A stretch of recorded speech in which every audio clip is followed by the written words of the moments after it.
এই কুলাঙ্গার তাপস এই দেশের মানুষকে ধ্বংস করে দিয়েছে। এই যে সাবেক মেয়র এই হাসিনার আত্মীয় এই তাপস, এই কুলাঙ্গার তাপস এই দেশের মানুষকে ধ্বংস করে দিয়েছে। এই যে হোল্ডিং ট্যাক্সের ব্যবস্থা সম্পূর্ণভাবে অন্যায়ভাবে হোল্ডিং ট্যাক্স শুরু করেছে।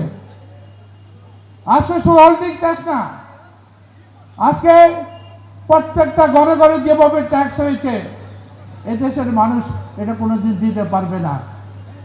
কাজেই এই হোল্ডিং ট্যাক্সের বিরুদ্ধে জনগণ আজকে সোচ্চার।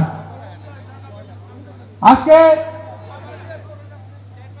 একটা সার্টিফিকেট দিতে হলেও আজকে সিটি কর্পোরেশনের যে দুর্নীতিবাজ কর্মচারীরা আছে তাদের কাছে যেতে হয়, সেখানে তাদের হাত দিয়ে টাকার বিনিময়ে সব কিছু হয়, টাকা ছাড়া কোনো কাজ হয় না।